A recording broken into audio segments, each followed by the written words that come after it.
Hello friends, हम इस video में देखेंगे हेलो एल्केन और हेलो एरीन के बारे में। उससे पहले हम कुछ बेसिक कॉन्सेप्ट के बारे में जानेंगे। जैसे सबसे पहले एल्केन क्या होता है, एल्कीन क्या होता है, एल्काइन क्या होता है। जब तक इसके बारे में नॉलेज नहीं रहेगा तब तक हमें हेलो एल्केन और हेलो एरीन्स के बारे में जानकारी नहीं हो पाएगी। तो सबसे पहले हम देखेंगे एल्केन के बारे में। तो एल्केन का जो बेसिक फार्मूला होता है वो होता है CnH2n+2। अब इस फार्मूले से हम जितने भी एल्केन ग्रुप के फार्मूले होते हैं वो सब निकालेंगे। जैसे मान लीजिए यहाँ पर n की वैल्यू 1 पुट करते हैं, इसमें n की वैल्यू यदि 1 पुट करेंगे तो यहाँ पर C1 आएगा, तो C1 लिखने की जरूरत नहीं होती है, यहाँ पर C1 पहले से ही है। और यहाँ पर यदि 1 पुट करेंगे तो 2 1 जा 2 और 2 4 मतलब CH4 पहला फार्मूला निकल गया। इसको हम लोग मेथेन बोलते हैं।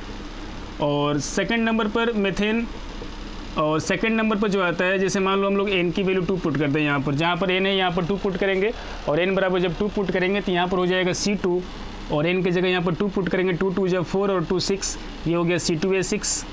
इसको हम लोग एथेन पढ़ेंगे। और उसके बाद जो थर्ड नंबर पर फार्मूला बनता है, जैसे n की वैल्यू हम 3 पुट करें, 2 पुट कर दिया, अब 3 पुट करेंगे, जैसे n बराबर 3 पुट करेंगे यहाँ पर C3 हो जाएगा और यहाँ पर 3 पुट करेंगे, 3 2 जा 6 और 6 और 2 8 हो जाएगा C3H8। हम इसका नाम बोलते हैं प्रोपेन। अब इनका नामांकन करने के लिए हमें कुछ तरीके याद रखने पड़ेंगे। जैसे मान लो कि यदि एक बार कार्बन आ गया, कार्बन यदि एक बार है तो इसको हम लोग मेथ बोलते हैं। एक बार कार्बन आ गया इसको मेथ बोलेंगे। 2 बार कार्बन है तो इसको हम लोग एथ पढ़ते हैं। 3 बार कार्बन आ गया इसको प्रोप।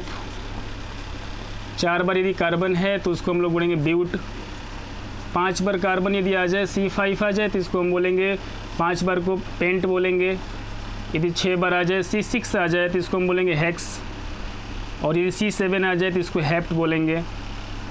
यदि C8 आ जाए तो इसको हम लोग ऑक्ट बोलेंगे। फिर 9 आ जाए तो नॉन बोलेंगे। 10 है तो डेक बोलेंगे। तो जहाँ पर जैसी रिक्वायरमेंट रहेगी वहाँ पर यूज़ कर लेंगे हम। जैसे मान लो यहाँ पर 4 पुट करते हैं, यहाँ पर n की जगह 4 पुट करेंगे, यहाँ पर C4 और यहाँ पर 4 पुट करेंगे, 4 2 जा 8 और 2 10 मतलब यहाँ पर H10 हो गया। सेम उसी तरीके से अगली बार यदि हम 5 पुट करते हैं, यहाँ पर 5 रखते हैं यहाँ पर, तो C5 और यहाँ पर 5 रखेंगे, 5 2 जा 10 और 2 12 हो जाएगा, मतलब H12 हो गया। इस तरह से इसको तो हम प्रोपेन बोल रहे थे। 3 कार्बन थे, 4 कार्बन है तो इसको हम लोग ब्यूटेन बोलेंगे, ब्यूटेन। और यदि 5 कार्बन है तो इसको पेंटेन बोल देंगे, यहाँ पर पेंटेन हो जाएगा। तो एल्केन ग्रुप के अंदर हम जो भी फार्मूला बनाना चाहें n की वैल्यू पुट करते जाएंगे और इस तरह से आगे फार्मूला बनता जाएगा। अब इसमें सेकंड नंबर पर आता है एल्कीन ग्रुप, और इसका फार्मूला जो होता है एल्कीन ग्रुप का वो होता है CnH2n। इसमें हम n की वैल्यू 1 रखेंगे तो कोई फार्मूला ही नहीं बनेगा, CH2 वगैरह बन जाएगा। तो सबसे पहले इसमें n के जगह पर हम 2 पुट करेंगे, n की वैल्यू यहाँ पर 2 रखेंगे। तो n की वैल्यू जब 2 पुट करेंगे यहाँ पर C2 और यहाँ पर n की जगह 2 पुट करेंगे, 2 2 जा 4 मतलब C2H4। यदि यहाँ पर n की जगह 3 पुट करेंगे मान लो तो C3 और यहाँ पर यदि हम 3 पुट करेंगे, 3 2 जा 6 H6 हो गया। यदि यहाँ पर 4 पुट करेंगे C4 और यहाँ पर यदि हम 4 पुट करेंगे, 4 2 जा 8 तो C4H8। सब में इसमें एल्केन में देखें या एल्कीन में देखें, यदि कार्बन एक बार बढ़ रहा है तो हाइड्रोजन जो है 2 बार बढ़ रहा है। एक बार कार्बन 2 बार हाइड्रोजन, मतलब ये H4 था तो H6 हो रहा है। यहाँ पर 3 है तो H8 हो रहा है, ये C4 है तो H10 हो रहा है, मतलब 2 2 इंक्रीज हो रहा है। कार्बन 1 बढ़ रहा है, हाइड्रोजन 2 बढ़ रहा है। यहाँ पर भी सेम कंडीशन है, यहाँ पर कार्बन 2 बार है, अगली बार 3 बार है, अगली बार 4 बार है। यहाँ पर 4 हाइड्रोजन है तो अगली बार 6, उसके बाद 8। सेम उसी तरीके से अगला हम लिखना चाहें, यदि हम यहाँ पर पुट करते हैं 5 C5 तो यहाँ पर H10 हो जाएगा। इस तरह से फार्मूला आगे निकलता जाएगा। और जो भी CnH2n जो होता है एल्कीन ग्रुप होता है, इसमें डबल बॉन्ड आएगा और डबल बॉन्ड जब इसका स्ट्रक्चर बनाएंगे हम लोग, जैसे कार्बन कार्बन के बीच में बॉन्डिंग बनाएंगे तो डबल बॉन्डिंग होती है, इसलिए एल्कीन ग्रुप में आता है ये। और इसका नाम जैसे मान लो हमको रखना है, इसका नाम तो एथीन हो जाएगा। C2 है, 2 बार कार्बन है तो एथ हो गया तो इसको हम एथीन बोलेंगे, एथीन हो जाएगा ये। इसको बोलेंगे प्रोपीन बोलेंगे, प्रोपीन। इसको ब्यूटीन बोलेंगे, इसको पेंटीन बोलेंगे। ऐसे अगला हेक्सीन आ जाएगा, फिर हेप्टीन, ऑक्टीन, ऐसे आगे चलता जाएगा। सेम उसी तरीके से यदि इसको हम मिटा दें यहाँ से, फिर एल्कीन ग्रुप का फार्मूला बनाएं तो एल्कीन ग्रुप का जो फार्मूला होता है उसका बेसिक जो फार्मूला होता है वो होता है CnH2n-2। इसमें n की वैल्यू 1 पुट करेंगे तो 1 पुट करते हैं, यदि मान लो n 1 पुट करते हैं यहाँ पर C1, यहाँ पर 1 करेंगे 2 1 जा 2, 2 में 2 के 0, हाइड्रोजन फिनिश हो जाएगा। तो 1 पुट नहीं करेंगे, इसमें भी 2 पुट करेंगे, यहाँ पर C2 और यहाँ पर 2 रखते हैं, 2 2 जा 4, 4 में 2 गया 2 मतलब C2H2। सेम अगली बार यदि हम फार्मूला यहाँ पर n की जगह 3 पुट करेंगे तो यहाँ पर C3, और यहाँ पर n की जगह पर 3 पुट करेंगे, 3 2 6, मतलब यहाँ पर आ जाएगा 6 में से 2 माइनस कर देंगे, यहाँ पर 4 हो जाएगा। फिर यहाँ पर अगली बार यहाँ पर हम 4 पुट करेंगे तो यहाँ पर C4 हो गया, और 4 2 8, 8 में से 2 गया 6, मतलब C4 H6। सिमिलरली हम लिख सकते हैं आगे C5 H8, फिर अगली बार यहाँ पर C6, और यहाँ पर दो हाइड्रोजन बढ़ रहे हैं और एक कार्बन बढ़ रहे हैं, यहाँ पर C6 H10 हो जाएगा, और इसका नामांकन भी हम सेम आगे कर लेंगे। और हेलोरीन में जो सबसे ज़्यादा यूज होगा वो होगा एल्किल ग्रुप। एल्किल ग्रुप का जो फॉर्मूला होता है वो होता है CnH2n+1। इस फार्मूले से हम एल्किल ग्रुप का जितने भी फार्मूला होता है वो निकाल सकते हैं। जैसे मान लो हम यहाँ पर n की वैल्यू 1 पुट करते हैं यहाँ पे, तो यहाँ पर C हो गया, और यहाँ पे n की वैल्यू 1 पुट करते हैं तो 2 एकम 2 और 1 3, यहाँ पर CH3। सेम उसी तरीके से अगली बार देखो हम लोग एक बार n की वैल्यू 1 पुट कर दिए, फिर 2 पुट करेंगे, फिर 3 पुट करेंगे, फिर 4 पुट करेंगे, 5 पुट करेंगे, जितने भी चाहे पुट कर सकते हैं, फार्मूला निकल के आता जाएगा। जैसे मान लो n की वैल्यू 1 पुट कर दी तो यहाँ पर CH3 आ गया। अब n की वैल्यू 2 पुट करेंगे यदि यहाँ पर यदि n की वैल्यू 2 पुट करेंगे तो यहाँ पर C2 हो जाएगा, और 2 2 4 1 5, ये C2H5। यहाँ पर यदि 3 पुट कर रहे हैं तो C3H, और 2 3 6 और 1 7, यहाँ पर 7 हो जाएगा। सेम उसी तरीके से हमें एक सीरीज़ मिल जाएगी। जैसे यहाँ पर अगली बार 4 पुट करेंगे तो यहाँ पर 9 आ जाएगा, यदि अगली बार यहाँ पर हम 5 पुट करते हैं तो ये 11 हो जाएगा। और इन सब का नामांकन करना है तो लास्ट में हमें अंग्रेजी में तो एल्किल इस तरह से लिखेंगे और हिंदी में एल्किल ऐसे लिखना है, एल्किल। ये एल्किल ग्रुप का जो फार्मूला बनाएंगे, एल्किल समूह, इसको एल्किल ग्रुप बोलते हैं। और हेलो एल्केन में सबसे ज़्यादा ज़रूरत इसी की पड़ेगी, एल्किल समूह की। अब यहाँ पर जैसे मैं इसका नाम लिखना चाहूँ, जैसे ये वैसे जब CH4 था, ये पहले CH4 था, इसका नाम था मेथेन, इसका नाम था मेथेन। और जब इसमें CH3 हो गया तो इसको मेथाइल बोलेंगे, मेथाइल, मेथाइल बोल लें, या मेथिल, यूपी बोर्ड में मेथिल वगैरह बच्चे बोलते हैं, मेथिल। इसको बोलेंगे एथिल, एथिल बोल देंगे। इसको प्रोपील बोल देंगे, ये प्रोपील हो गया, या प्रोपाइल बोल सकते हैं, प्रोपील, प्रोपाइल। इसको ब्यूटाइन, ब्यूटाइल बोल देंगे, ब्यूटील बोल देंगे, ब्यूटील हो जाएगा ये। और ये हो जाएगा आपका पेंटिल, अगली बार हेक्सिल, फिर हेप्टिल, फिर ऑक्टिल, ऐसे चलता जाएगा इसमें। इन सब का यूज जब हम लोग हेलो एल्केन बनाएंगे, जैसे हेलो एल्केन का यदि हम बात करें, यदि हेलो एल्केन के बारे में, सिंपली हेलो एल्केन का मतलब ये होता है कि जैसे मान लो आपके पास मेथेन है CH4, CH4 दे रखा है ये, इसमें से भी एक हाइड्रोजन हम निकाल दें और एक हेलो ग्रुप जोड़ दें। हेलो ग्रुप X का मतलब होता है क्लोरो, ब्रोमो, आयोडो, फ्लोरो, ये सब जो होता है हेलो ग्रुप से। ग्रुप नंबर 17 के सब एलिमेंट है, ग्रुप नंबर 17 के हैं, ये सब के सब हेलो ग्रुप में आते हैं, ग्रुप नंबर 17 के जो एलिमेंट हैं। और इनके लिए जब एक हाइड्रोजन हम निकालेंगे तो सेम जहाँ पर हाइड्रोजन निकालना है, जैसे मान लो इसको CH3, एक हाइड्रोजन निकल गया, CH3 हो गया, और यहाँ पर X आ जाएगा, इसी को हम लोग बोलते हैं हेलो एल्केन। हेलो एल्केन का मेन जो फार्मूला होता है ये होता है, जैसे मान लो आपने यहाँ पर CH3X रख दिया तो इसमें X के जगह पर यहाँ पर Cl आ जाएगा, फिर यहाँ पर मान लो इसके जगह पर फ्लोरो आ गया, यहाँ पर CH3 यहाँ पर आ गया, आयोडो आ गया, फिर यहाँ पर CH3 यहाँ पर ब्रोमो आ गया। अब इसका नाम हो जाएगा CH3 है, तो CH3 को मैंने बता दिया, यहाँ पर क्या बोलेंगे, मेथाइल बोलते हैं या मेथिल बोल देंगे, तो मेथिल क्लोराइड, ये हो गया मेथिल क्लोराइड। इसका नाम लिखना चाहें तो लिखेंगे मेथिल फ्लोराइड, मेथिल फ्लोराइड। इसका नाम हो जाएगा मेथिल आयोडाइड,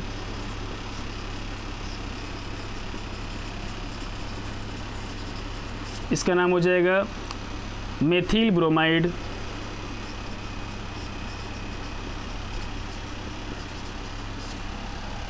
इनका जो मेन फॉर्मेट होता है वो होता है RH, और यहाँ पर एक हाइड्रोजन इसमें से हम लोग हटाएंगे और एक हेलो ग्रुप जोड़ देंगे +X, और प्लस एक्स का मतलब हो गया क्लोरो, ब्रोमो, आयोडो और फ्लोरो। अब इसमें जैसे हम लोग एक हाइड्रोजन जब भी एलिमिनेट करेंगे वहाँ से हटाएंगे तो हमेशा उसके जगह पर हेलो ग्रुप में क्लोरीन, ब्रोमीन, आयोडीन या फ्लोरीन आएगा। जैसे हम इसका फॉर्मूला बनाना चाहें, जैसे यहाँ से हमने एक हाइड्रोजन निकाल दिया और एक एक्स जोड़ दिया तो इसको हम बोलेंगे आर एक्स। अब आर एक्स का मतलब आर को बोलते हैं एल्किल, ये हो जाएगा आपका एल्किल। और इसका नाम लिखेंगे जो आर एक्स यहाँ पर आया, आर और एक्स कंबाइनली साथ में, जिसको बोलेंगे एल्किल हैलाइड, इसको बोलेंगे एल्किल हैलाइड।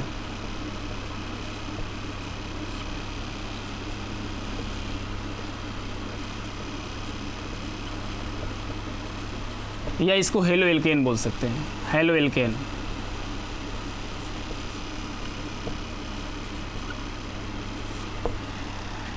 अब जैसे मान लो आर के जगह हम लोग मेथिल ग्रुप ले लेते हैं, मेथाइल ग्रुप CH3 और यहाँ पर H है। यहाँ से हमने एक हाइड्रोजन को हटाया और यहाँ पर क्लोरो ले लिया, X की जगह मान लिया हेलो ग्रुप से क्लोरो आ गया यहाँ पर, तो यहाँ पर हो जाएगा CH3Cl। यहाँ पर यदि मान लो आपके पास C2H5, एक H को ब्रेक करके लिख रखा है यहाँ पर H। अब यहाँ से H को हटा देंगे, H हटाएंगे, यहाँ पर प्लस कर देते हैं, क्लोरो ही मान लो क्लोरो यहाँ पर ऐड करेंगे तो यहाँ पर हो जाएगा C2H5Cl। फिर मान लो आपके पास हो गया C3H7 और एक हाइड्रोजन इसमें से हटाना है तो यहाँ पर हाइड्रोजन हटा दिया और इसकी जगह क्लोरो जोड़ दिया। ये हो गया आपका मेथिल, ये है एथिल और ये है प्रोपिल।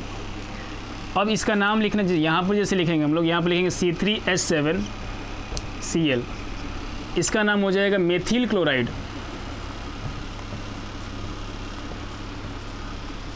इसको बोलेंगे मेथिल क्लोराइड, इसको बोलेंगे एथिल क्लोराइड,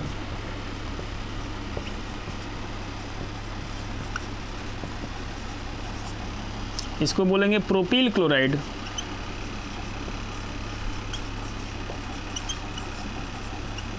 और जरूरी नहीं है कि ये केवल एलिफेटिक में आएगा, ये एरोमेटिक बेंजीन रिंग के अंदर भी हम इसका यूज कर सकते हैं। अब आगे देखेंगे हम क्लासिफिकेशन ऑफ हेलो एल्केन्स। जैसे सबसे पहले इसमें आता है on the basis of halogen atom, halogen atom के संख्या के आधार पर। सबसे पहले हम बात करें, जैसे मान लो यहाँ पर CH3 ले लिए, CH3 यहाँ पर X हो गया, C2H5 यहाँ पर भी X ले लिए, मान लो यहाँ पर C3H7 और यहाँ पर भी X ले लिए। अब X के जगह हम चाहें तो मतलब यहाँ पर कुछ भी ले लें, CH3Cl ले लें, यहाँ पर ले लें C2H5Cl या Br ले लें, जो भी लेना चाहें ले सकते हैं, कोई भी हेलो ग्रुप का एलिमेंट। यहाँ पर C3H7Cl। अब इसमें सब में दिख रहा है कि सब में हेलो ग्रुप जो एक लगा है, इसमें जैसे क्लोरो एक ही लगा है, क्लोरीन यहाँ पर भी एक ही क्लोरीन लगा है और यहाँ पर एक ही क्लोरीन लगा है, मतलब एक यदि आपका जुड़ा रहेगा हेलो ग्रुप इसमें हेलो एल्केन के अंदर तो हम इसको बोलेंगे mono halo alkane, mono halo alkane. Mono halo alkane में क्या होता है कि हेलोजन ग्रुप जो होता है एक ही जुड़ा होता है, जैसे एक एक्स जुड़ा है, इसमें एक क्लोरीन जोड़ दिया, यहाँ पर एक एक्स है, यहाँ पर भी एक क्लोरीन है, यहाँ पर एक एक्स है मतलब यहाँ पर एक क्लोरीन है। अब इसका नाम हो जाएगा मेथिल, जैसे यहाँ पर दे रखा है मेथिल हेलो एल्केन। अब यहाँ पर C2H5X है, यहाँ पर C3H5, ये हो गया प्रोपिल हैलाइड। जैसे इसका नाम लिखना चाहें तो इसका नाम हो जाएगा मेथिल हैलाइड भी बोल सकते हैं, मेथिल हैलाइड। इसका नाम बोलेंगे एथिल हैलाइड है, एथिल हैलाइड। इसको बोलेंगे प्रोपिल हैलाइड, प्रोपिल हैलाइड। मतलब एल्किल हैलाइड जो बन रहा है ये सब शुरू वाला यहाँ पर जैसे मान लो आर है, आर के साथ में एक्स है, ये हो गया आपका एल्किल ग्रुप और ये हो गया हेलो ग्रुप, तो इसको बोलेंगे एल्किल हैलाइड बोलते हैं। नामांकन इस तरह से करना है इसका, एल्किल हैलाइड हो गया ये। मतलब ध्यान ये रखना है कि मोनो हेलो एल्केन में केवल और केवल एक क्लोरो, एक ब्रोमो, एक आयोडो या एक फ्लोरो जुड़ा रहेगा, जो भी हेलोजन ग्रुप का एलिमेंट रहेगा एक ही जुड़ा रहेगा इसमें। दूसरी बात आती है डाई हेलो एल्केन, जैसे डाई हेलो एल्केन की बात करें हम, जैसे यहाँ पर डाई हेलो एल्केन की बात करेंगे, डाई हेलो एल्केन, तो डाई हेलो एल्केन में ये ध्यान रखना है कि जैसे मान लो ये CH2 है, यहाँ पर एक जोड़ दिया, यहाँ पर CH2 है, यहाँ पर X जोड़ दिया। अब इसमें क्या हो गया, 2 बार हेलो ग्रुप जुड़ गया इसमें, ये हो गया डाई हेलो एल्केन आपका, डाई हेलो एल्केन। मान लो हमें ट्राई हेलो एल्केन की बात करनी है, ट्राई हेलो एल्केन, तो ट्राई हेलो एल्केन में जैसे CH2 X, फिर यहाँ पर एक CH2, यहाँ पर X ले लिए, फिर एक CH2 ले लिए यहाँ पर, और यहाँ पर X, मतलब 3 बार हेलो ग्रुप जोड़ दिए इसमें, तो इसको हम लोग बोलेंगे ट्राई हेलो एल्केन।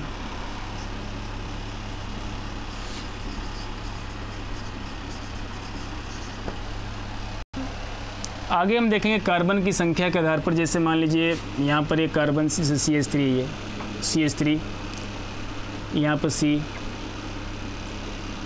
यहाँ पर CH3 लगा दिया, एक यहाँ पर CH3 लगा दिया, और यहाँ पर Cl है, एक डायग्राम, तो ये ध्यान रखना है। दूसरा मान लेते हैं अपने CH3 Cl, पहले इसको लिखना चाहिए था, चलिए इधर लिख दिए, कोई दिक्कत नहीं है। अब आगे CH3 Cl हो गया ये। अब जैसे इसमें ये जो कार्बन है, जो हेलो ग्रुप है, इसको बोलते हैं हेलो ग्रुप, हेलोजन ग्रुप हो गया ये। हेलोजन ग्रुप जिस कार्बन से जुड़ा है, उस कार्बन के साइड में कितने कार्बन जुड़े हैं, जैसे एक कार्बन ये जुड़ा है, एक ये जुड़ा है, एक ये जुड़ा है, 3 कार्बन जुड़े हैं, तो इसको हम लोग बोलेंगे 3 डिग्री एल्कील हैलाइड,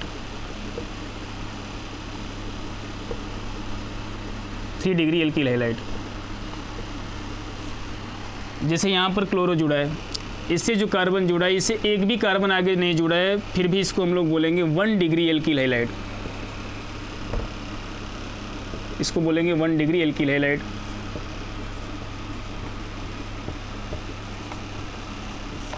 या इसको हम लोग बोलते हैं प्राथमिक हेलो एल्केन, इसको बोल सकते हैं प्राथमिक हेलो एल्केन। यदि मान लो इसमें हम अगला ले लें, यहाँ पर CH3 CH2 और यहाँ पर Cl लिख दें,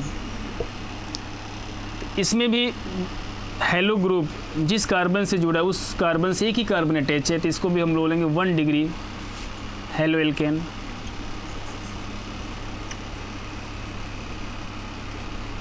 एक तो 1 डिग्री का हो गया और एक 3 डिग्री का हो गया। अब मान लो 2 डिग्री का लिखना है हमें, जैसे एक कार्बन लिख दिया, कार्बन के साथ Cl लगा दिया, एक CH3 यहाँ जोड़ दिए और एक CH3 यहाँ जोड़ दिए यहाँ पर, और यहाँ पर जिस आपका क्लोरीन लगा, जैसे मान लो यहाँ क्लोरीन है। अब जिस हेलो ग्रुप से कार्बन जुड़ा है, उसके साथ 2 कार्बन जुड़े हैं दोनों तरफ, इसको बोलेंगे हम लोग सेकेंडरी एल्कील हैलाइड, 2 डिग्री एल्कील हैलाइड।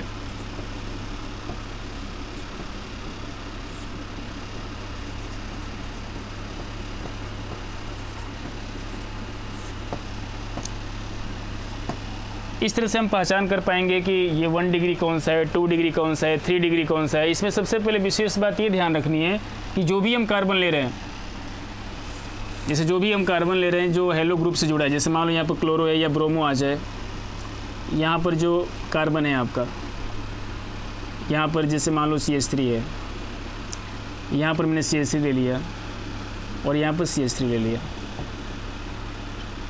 तो ये जो हो जाएगा, जैसे ये ब्रोमो है, ब्रोमो के साथ कार्बन जो जुड़ा है, ये इस कार्बन से कितने कार्बन जुड़े हैं, कितने, 1 2 3, इसको हम बोलेंगे 3 डिग्री। अगली बार यदि बात करें हम 2 डिग्री की बात करें, जैसे अभी मैंने बताया था CH3, यहाँ पर CH लेना पड़ेगा, और यहाँ पर नीचे मान लो मैंने एक CH3 ले लिया, यहाँ पर CH3 और यहाँ पर ले लिया ब्रोमो। अब हेलोजन ग्रुप से जो कार्बन जुड़ा है, उस कार्बन से कितने कार्बन अटैच हैं, 2 कार्बन, तो इसको बोलेंगे सेकेंडरी एल्कील हैलाइड। बस ये ध्यान रखना है कि जो भी हेलो ग्रुप है, उससे जो कार्बन जुड़ा है, उसके साइड में कितने कार्बन जुड़े हुए हैं, उस तरह से हम निकाल सकते हैं कि कौन सा प्राथमिक है, कौन सा द्वितीयक है और कौन सा तृतीयक है।